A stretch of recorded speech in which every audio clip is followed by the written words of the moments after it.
أعوذ بالله من الشيطان الرجيم.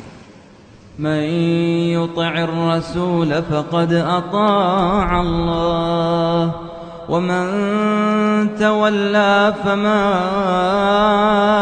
أرسلناك عليهم حفيظا. السلام علیکم ورحمۃ اللہ وبرکاتہ. الحمدللہ رب العالمین والصلاۃ والسلام علی اشرف الانبیاء والمرسلین وعلی آلہ وصحبہ اجمعین. اشہد ان لا الہ الا اللہ وحدہ لا شریک لہ واشہد ان محمدا عبدہ ورسولہ صلی اللہ علیہ وسلم. ناظرین، رجب کے حوالے سے ہم بات کر رہے تھے کہ اس کی جو مشہور اور ضعیف احادیث ہیں جس کو ہمارے معاشرے میں بہت زیادہ رجب کے حوالے سے شیئر کیا جاتا ہے، لوگوں کو بتایا جاتا ہے، بیان کیا جاتا ہے، ان کی تحقیق ہم کر رہے تھے. تو آج جس حدیث پر میں بات کروں گا وہ حدیث کچھ اس طریقے سے ہے. انس بن مالک رضی اللہ تعالیٰ عنہ فرماتے ہیں، رسول اللہ صلی اللہ علیہ وسلم نے یہ بات ارشاد فرمائی کہ جس نے رجب کے مہینے میں 3 روزے رکھے، اللہ رب العالمین اس کے لیے ایک پورے مہینے کے روزوں کا اجر لکھ دیتے ہیں. اسی طریقے سے جس نے 7 دن کے روزے رکھے، اللہ رب العالمین جہنم کے 7 دروازے اس کے لیے بند کر دیتے ہیں. آگے فرمایا جس نے 8 روزے رکھے رجب کے تو اللہ رب العالمین اس کے لیے جنت کے 8 دروازے کھول دیتا ہے. اسی طریقے سے فرمایا کہ جس نے آدھا رجب یعنی کہ 15 روزے رکھ لیے رجب کے تو اللہ رب العالمین اس کے بارے میں لکھ دیتا ہے کہ میں اس سے راضی ہو گیا ہوں. اور جس کے بارے میں اللہ رب العالمین یہ بات لکھ دے کہ میں اس سے راضی ہو گیا ہوں، پھر اللہ رب العالمین اس کو عذاب نہیں دیتا. اور جو پورے رجب کے روزے رکھتا ہے اللہ رب العالمین اس سے حاسبہ اللہ حسابا یسیرا، تو اللہ رب العالمین اس سے آسان حساب لے گا. یہ حدیث بیان کی جاتی ہے.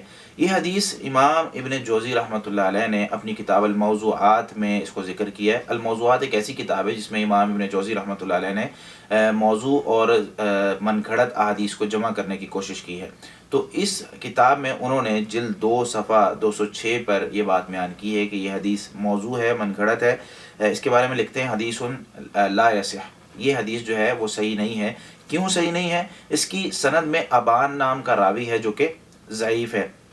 اس کے بارے میں امام شعبہ رحمۃ اللہ علیہ فرماتے ہیں لأن أزني أحب إلي من أن أحدث عن أبان، بہت سخت وعید ہے.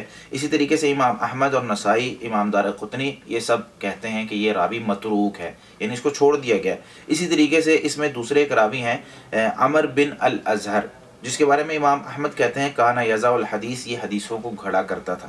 اسی طریقے سے امام نسائی نے ان کو متروک کہا ہے، امام دارقطنی نے ان کو کذاب کہا ہے، اور ابن حبان رحمۃ اللہ علیہ کہتے ہیں کانا یضع الحدیث علی الثقات، کہ ثقہ راویوں سے یہ یا ان پر جو ہے وہ حدیثیں گھڑ لیا کرتے تھے، اپنے خود سے بیان کر دیا کرتے تھے اور کہتے تھے مجھے فلاں نے بیان کی.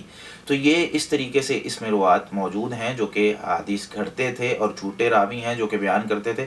اب ہمیں پتہ چل گیا کہ یہ حدیث ثابت نہیں ہے. تو اگر ہم دیکھتے ہیں کہ سوشل میڈیا پر ہم یا ہمارا کوئی دوست یا ہمارا کوئی رشتہ دار اس کو شیئر کر رہا ہے، لائک کر رہا ہے، یا اس کو کہیں بیان کیا جا رہا ہے کسی مسجد میں، تو ہم وہاں پر یہ بات بیان کر سکتے ہیں کہ یہ حدیث نبی کریم صلی اللہ علیہ وسلم سے ثابت نہیں ہے. ہم نبی کریم صلی اللہ علیہ وسلم کی عزت کا دفاع جس طریقے سے کرتے ہیں اسی طریقے سے آپ صلی اللہ علیہ وسلم کی بات کا بھی دفاع کریں گے، کیونکہ آپ صلی اللہ علیہ وسلم نے یہ بات ارشاد فرمائی من کذب علی متعمدا فلیتبوأ مقعدہ من النار، جس نے جان بوجھ کر مجھ پر جھوٹ بولا تو اپنا ٹھکانہ جہنم بنا لے. تو ہمیں پتہ ہونا چاہیے کہ کون سی چیز آپ صلی اللہ علیہ وسلم نے فرمائی ہے، کون سی چیز نہیں فرمائی. جس طریقے سے ہم اپنا دفاع کرتے ہیں کہ اگر کوئی شخص ہمارے ذمہ بات لگا دے، بھئی فلاں شخص نے یہ بات کہی اور میں نے نہیں کہی ہوگی، تو اس وقت کیا ہوگا؟ میں اس کا دفاع کروں گا. تو آپ صلی اللہ علیہ وسلم ہمارے سب سے معزز، ہمارے لیے سب سے معزز ہیں، اشرف المخلوقات ہیں، انبیاء کے سردار ہیں. تو آپ صلی اللہ علیہ وسلم کی بات کا دفاع کرنا تو ہم پر فرض اور ضروری ہے. اس وجہ سے اب میں نے اپنا فرض ادا کیا ہے کہ میں نے اس چیز کا دفاع کر دیا. اب دیکھتے ہیں کہ آپ کتنا اس پر جو ہے اپنا فرض ادا کرتے ہیں کہ لوگوں کو بتائیں کہ بھئی یہ حدیث نبی کریم صلی اللہ علیہ وسلم سے ثابت نہیں ہے. اسی طریقے سے اپنی پچھلی ویڈیو میں نے یہ بات بیان کی تھی کہ جس میں آپ نے سن لیا ہے کہ رجب کے حوالے سے جتنی بھی احادیث جس میں روزے کا تذکرہ ہے، اس حدیث میں بھی روزے کا تذکرہ ہے، وہ ساری کی ساری ضعیف، موضوع، من گھڑت ہیں، وہ ثابت نہیں ہیں. تو رجب کے حوالے سے کوئی خاص عبادت نبی کریم صلی اللہ علیہ وسلم سے ثابت ہو، ایسا نہیں ہے. تو ہمیں بھی کوشش کرنی چاہیے کہ سنت نبوی پر عمل کریں. اللہ رب العالمین سے دعا ہے کہ اللہ رب العالمین ہمیں صحیح معنوں میں اسلام کو سمجھنے کی اور عمل کرنے کی توفیق عطا فرمائے. السلام علیکم ورحمۃ اللہ وبرکاتہ.